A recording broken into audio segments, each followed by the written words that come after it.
Greetings, everybody. My name's Dave DeWalt. I'm the CEO and founder of NightDragon. And we're coming to you live from Black Hat here in Las Vegas, which is so fun. I think everybody knows what Black Hat is. It's one of the largest cybersecurity events in the world. And this year is an absolute packed capacity crowd here in Las Vegas. Even though it's 112 degrees outside, it's amazing what's happening inside. And there's a lot that's been happening. For those of you who don't follow our NightDragon and NightVision series, we do a State of Cyber event at the beginning of every year. And we did that about 6-7 months ago. And here we are, kind of the halftime show, kind of talking about what's changed in cyber and things that are happening. And everybody who knows in cyber, a lot has changed. Today, I have one of my favorite people in the world, and I'm not just saying that. She truly is absolute rock star. Can I say badass too? Badass person, Jen Easterly, Director of CISA, our Cyber Infrastructure Security Agency. Jen's amazing. I think if you don't know her, she's a graduate of West Point. She's a 2-time Bronze Star. Served in multiple missions, Iraq, Afghanistan, around the world. She also has a lot of private company experience as well at Morgan Stanley, helping to build the Fusion Center. So an amazing servant to our government, to all of us, as well as the private sector. I could go on and on, seriously, and I do. I'm really thankful to have Jen on here. So first of all, she's wearing JCDC t-shirt. Yes. Tell everybody what JCDC is for a minute, for those who don't exactly know, and why is it called JCDC? Right, I will say that. Well, first of all, it's so great to be here with you. You are one of my favorite people as well.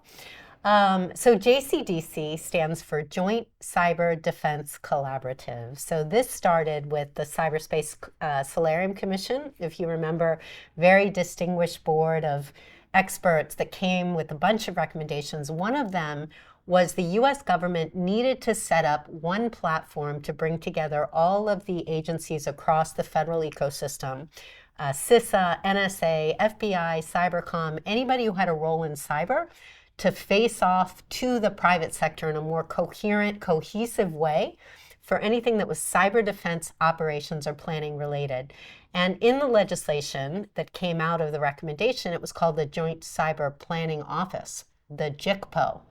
Now, when I came on board, I thought this was a great idea, but a terrible name, because JICPO to me sounded like a skin disease. So, because I love rock music, I actually wanted to call it... I heard that. I know, you know that I do. That's like my thing. But I wanted to call it the Advanced Cyber Defense Collaborative. And then the lawyers got involved. So we made it the Joint Cyber Defense Collaborative, and there it is. But the good news on this is we're almost at the 2-year... In fact, I rolled it out. I'm thinking, I launched it actually 2 years ago at Black Hat.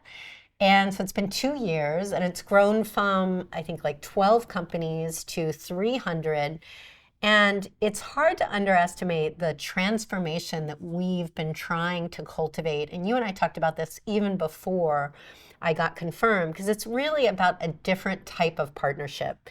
It's one that is transparent, that's responsive, where you have shared platforms for providing information, where people in business are sharing information with the government with the expectation that we will provide information back and we'll work together to drive down risk to the nation. And so we've been working hard to bring value, to help come together with our partners and with industry to really catalyze collective cyber defense for the nation. And so it's been a wonderful journey, a journey that continues, but I'm really proud of the team. I love the branding, by the way. I'm a big AC/DC fan too. It? So it? We'll compare favorite songs a little bit later. All right. But listen, I am really proud of her and this whole administration. I just want to say that for a second.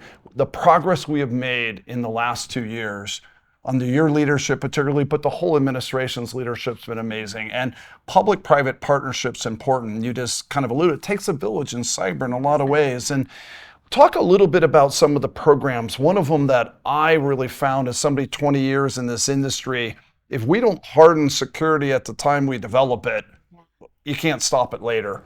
And you've created a program, Secure by Design, that's really interesting. Use your words to talk about what that program is and why it's important. Yeah, thanks for asking. You know, at the beginning of the year, actually last year, at the end of last year, we sat down with a team, and you always get asked at the beginning of every year, is the threat going to get worse, and how much more money and cybercrime damages? And frankly, as we did the analysis on that, we just can't keep doing the same things over and over again, expecting to bolt on security to technology. We really need to figure out a more sustainable approach to cybersecurity. So my teammate Eric Goldstein, who our head of cyber, and I wrote this article about a more sustainable approach. And it was looking at 4 key things. One was corporate cyber responsibility that is also very important to us. One is persistent operational collaboration. That's really the JCDC and the transformation of public-private partnerships. One is on cyber civil defense. That was really motivated by our friend Craig Newmark, and how we work with entities across the country to help them raise our cyber baseline. And the most important is secure by design. And why is that? Because as well as I do, the short history of internet technology, information technology, is really about a race to features and cost, and it wasn't about security. When we first implemented TCP/IP in 1983 to allow computers to talk to each other, security was not even a consideration. Dan Kaminsky, the revered security researcher, said, when the internet was developed, security wasn't thought of at all. The internet was developed to move pictures of cats, and we're very good at moving pictures of cats. But then you had software, the explosion of software, and that came with vulnerabilities because, again, companies race to market, cost, all about features, but not about security. And then you had social media, which was about moving fast and breaking things, not about security. And so here we are now in the world of AI, where things are moving incredibly quickly, right? The explosion of large language models moving 3 times the speed of Moore's law. So we are now on the cusp of a technological revolution, and in many ways it's very exciting. But if we don't apply this broad secure by design principles to this form of technology, as we need to for all forms of technology, to include software, and we're really pushing hard on this, I think we're going to end up in a really bad space where it's going to be incredibly difficult to manage the myriad of risks that we're going to be experiencing to critical infrastructure. So secure by design is all about moving upstream so we don't have to bolt on, moving upstream so technology manufacturers are baking in security so you get it out of the box so that we are all safer, and the burden of cybersecurity shifts from individuals and small businesses to the technology manufacturers that really have the resources to be able to bear that burden. I'd be remiss if we didn't talk for a minute about secure by design potentially applied to AI too, right? Here we are at this event. There's an incredible amount of talk about prompt attacks and jailbreaking and data poisoning and AI lifecycle issues, but there's also an incredible amount of defense that's coming as well, really interesting companies and things. How do you think about AI shields up? How do you think about AI JCDC, AI secure by design? Are these things on your mind as well, and where do you think that's going?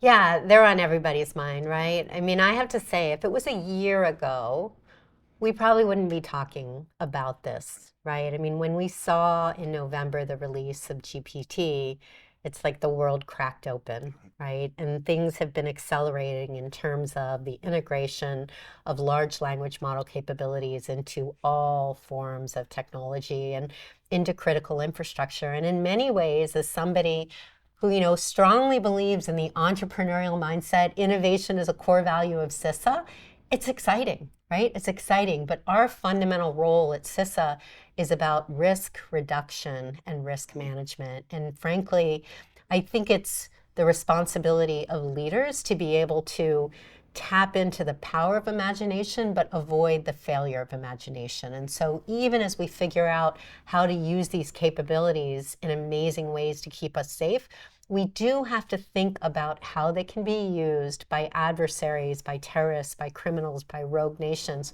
for unimaginably terrible things, And so we are doing at CISA a bunch of things. First, we're looking at how to responsibly use AI capabilities for cyber defense, and that builds on some of the work we've been doing for months and years, really using machine learning. So that's very important. Jury's still out for me, Dave, on whether defense is going to overmatch offense. I mean, as you know, it's hard to be the goalie. It's hard to be the defender. And so I'm not sure that this is actually going to be make defense stronger than offense. But that said, we're working hard on using innovation there. We're also looking at how to assure AI systems, right? How do you do the type of auditing and pen testing for systems that are going to be integrated into critical infrastructure? So that's a line of effort that we're working on. And then we're looking at the full range of AI threats to critical infrastructure, both physical and cyber. And then, of course, we're working with the Department of Homeland Security, the rest of the government. You know, there's some amazing things going on. I think there was just an announcement today about a DARPA challenge that's happening in terms of attacks against critical infrastructure and how to build capability and capacity to keep that safe. And so a lot going on. I know there's a lot of amazing things going on with industry. But I really think it's very important that we work together to be mindful about protecting these capabilities to ensure that as much as possible, we can reduce the risk of them being used for cyber attacks, for biological attacks, for chemical attacks, and all of the terrible things that can be used by very powerful technology. I never forgot what you told me at one point about a story of what ChatGPT could do around how to make a bomb in the kitchen of your mom, right? Which is, for those who don't know the story, you should look it up. But the power of AI now, both offensively and defensively, we have to catch up quick. I really appreciate you coming to Black Hat, by the way. I'm really thankful you're here, your leadership that you do, your voice, your influence, your unrivaled passion for this industry. I have it too. You can feel it. I'm more of a businessman, but I really thank you for your service. And last question. What's your favorite AC/DC song? Thunderstruck. Thunderstruck. All right. I love it. Thank you. Right? Thank you for coming on the show. Thank you so much for all you do for all of us. And we'll see you around. Thank you.